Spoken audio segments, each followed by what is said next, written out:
Hello panel, we are STOP. Stop the Ocean Plastic. I'm Prab. I'm Chloe. I'm Alex. And I'm Josh. And we are an ocean research team from Walnut Grove Secondary. Our goal is to raise awareness for microplastic pollution in the oceans. But before we begin discussing our project, we have a visual that sums up our approach. Imagine a leaky faucet. Water is running everywhere. It just keeps on flowing and flowing and flowing. And all you have access to is a mop. Everyone around us is frivolously attempting to clean up that water with the mop, but us, we're gonna walk right past that mop and simply turn off the tap. Problem solved. Now, if only the significant issue of plastic pollution was that easy.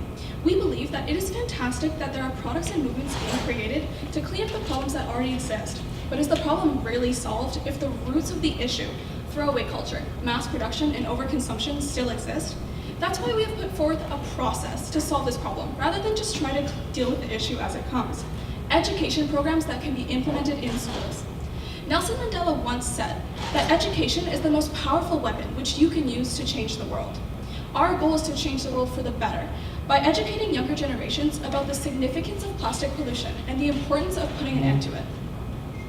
We've had quite the journey as a team, with all of its ups and downs. Our process was definitely not an immediate light bulb, it was more of a flickering, broken one that got brighter and brighter as time went on. Because of our work with Plastic Oceans Canada, the Vancouver Aquarium Plastic Lab, university students, and other experts in this field, we were able to find incredible insight that helped us guide our journey. Our first experiment consisted of targeting the breakdown of plastic in the ocean. We set up 2 tanks at our school with the conditions mimicking the ocean, such as UV light, salinity, and waves, and the other as a control. We placed the identical pieces of plastic into both the control tank and the ocean mimicking tank to test the changes that occurred over time. As the weeks progressed, we found more and more microfibers in the tank solution. When we contacted Matthew Watkins from the Vancouver Aquarium Plastic Lab, we got advice on how to improve our sampling process as well as the setup of our tank. There were students who were so intrigued by our experiment that they personally messaged us asking if they could join the team. Our tanks illuminated a problem that our student body had not heard of before, and little did we realize we had already begun sparking passion. People do not care if they do not know, and our tanks gave them the knowledge to care. Our second experiment was inspired by Brittany Beers, Marine Debris Coordinator at AQUARIUM. Early in the year, Britt was able to give us a visit and give us a demonstration on how to do microplastic sampling at beaches. We wanted to see the extent of microplastic pollution in Vancouver and how to best combat it. We were eager to find out the condition of our neighboring beaches where Britt showed us how to conduct microplastic ocean surveys. In fact, we visited 5 beaches in total on Vancouver and on Vancouver Island. Understanding the ins and outs of field research helped us to gain a better perspective on how to convey information to those we plan to educate. Also, we ended up finding microplastic where we least expected it, in the pristine nature of Bamfield Inlet. When visiting Angular Point and Brady's Beach on the west coast of Vancouver Island, we found multiple pieces of microplastic where we weren't even looking for it. We found plastic in the most pristine ecosystems, including the microfibers that we found in the ocean while searching for zooplankton. This evidence from both the beaches and the oceans is telling as to how plastic is able to seep into the environment, seemingly untouched by plastic here in British Columbia. We were absolutely shocked and saddened, but we were eager to show our findings to our communities, because here in BC, we often ignore climate change as an imminent issue because it's not something we have to face every day. We realize that people do not see or feel climate change actively every day, and they don't care as much. Our goal was to demonstrate that microplastic, while not immediately evident, can be found very close to home. It is a problem that we must face together, and face now. After coming into contact with Hans and Nick from the Sustainable Coastlines Hawaii road trip, we were sure that education, rather than a product, would be the ideal solution for our group.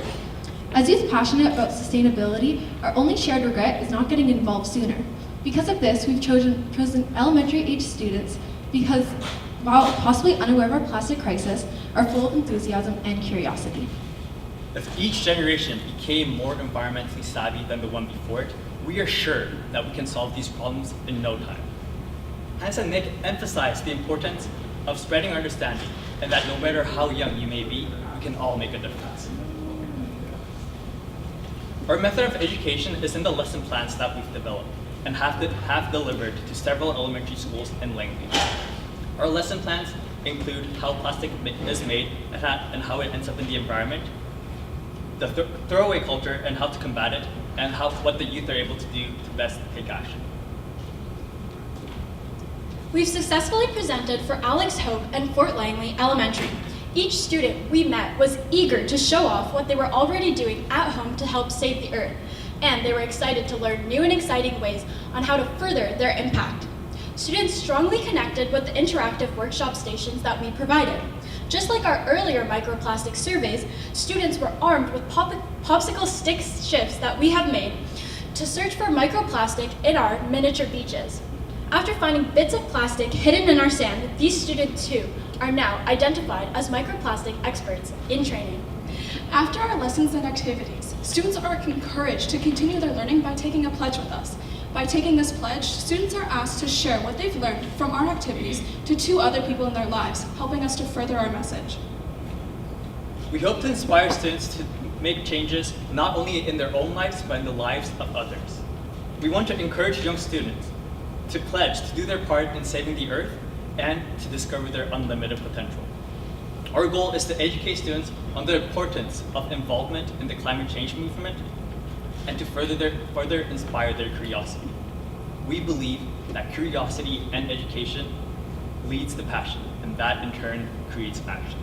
Ultimately, yes, products and ideas targeting the plastic pollution that already exists is fantastic and are a great short-term solution. But in the long run, all these solutions would be ineffectual if we do not fix the root of the problem. We aim to fix the source of the problem through educating by creating a future of resilient and environmentally aware children. Through our experiences with the display tanks, microplastic surveys, and wonderful advice from our many mentors, we came to the conclusion that education is the most effective solution. We want you to remember that when dealing with a mess, we don't want you to reach for a mop or a bucket, just turn off the tap. Now that's a product. Thank you.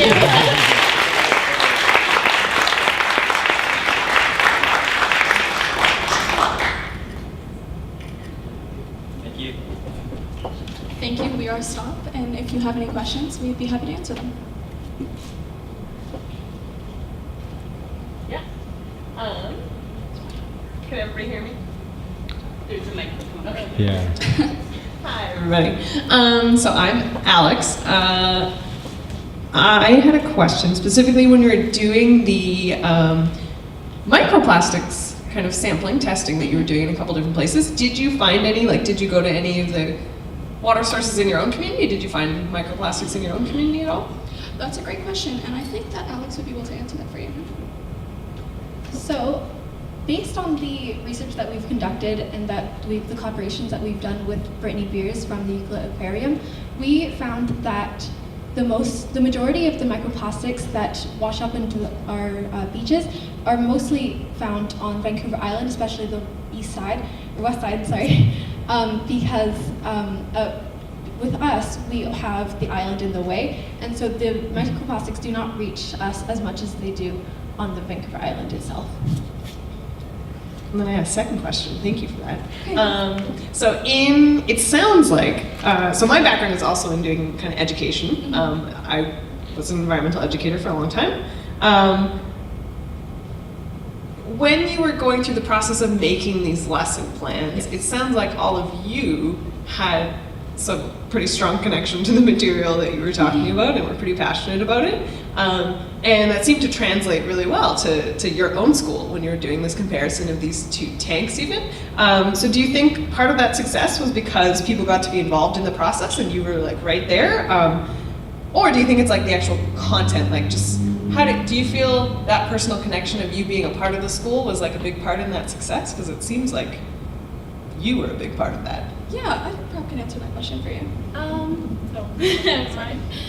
So basically, I think flowing into our lesson plans, we're all Red Cross youth facilitators, so that background of using a lesson plan and implementing it into classrooms really helped with when we went to elementary schools.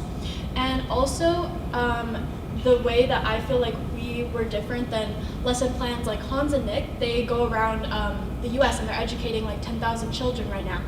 And what makes us different from all the other lesson plans or education programs is that we're youth ourselves. So when we go to youth, we're able to connect to them because we're not in a form of where we don't just like project in a position of authority. We're sort of with them and we're like, hey, this is really important, but we don't take a pessimistic tone into it.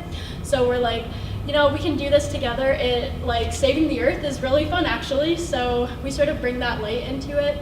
And yeah, I think that's what helps them, Josh. Also today during the workshops, because we're students too, we're able to get on the same level in a sense because we could do the activities with them and kind of guide them to it and then explain it. And it wasn't like a teacher teaching them. It was more like we're kind of like explaining to you kind of thing. So I think that the fact that we were students really helped to connect with the younger generation.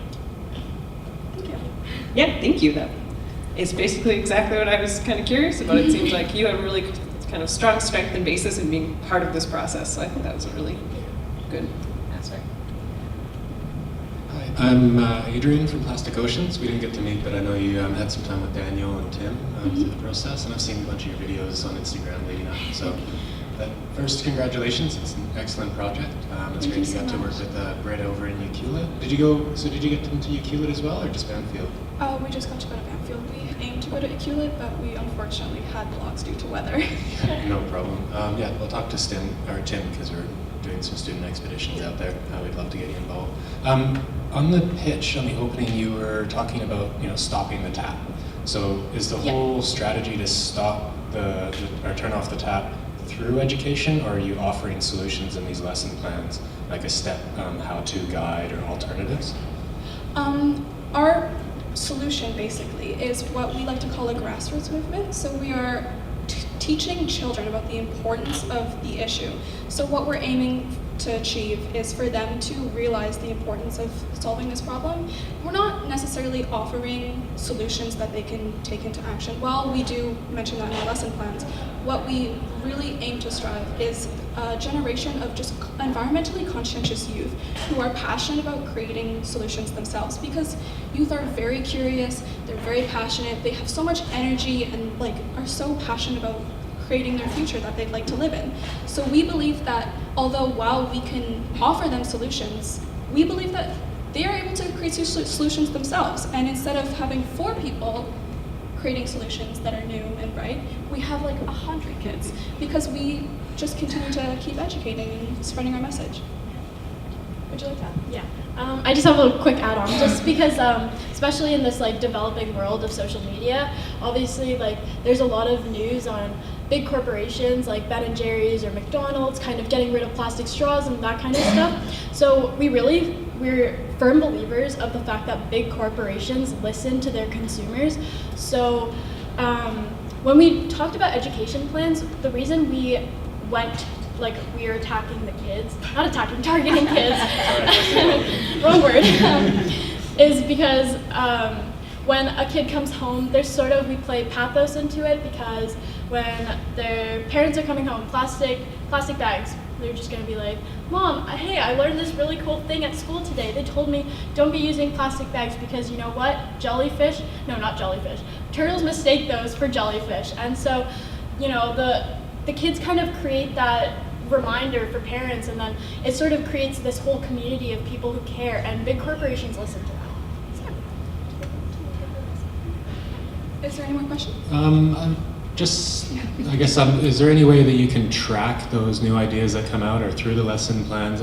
First off, I really love the youth teaching youth thing. I think it's great if the lesson plan is really designed so it doesn't necessarily have to be just these 4 students here. It can be any 4 students or any students delivering it. But it might be really successful or add another layer if there was sort of some sort of way to submit your solution idea where students could track that. And like you said, so it's not just saying what is the solution, because it's always going to be evolving and changing, but like the pledge thing, if people could put up their idea of, hey, I thought about this and why, and then it can be somewhere where everyone can reference.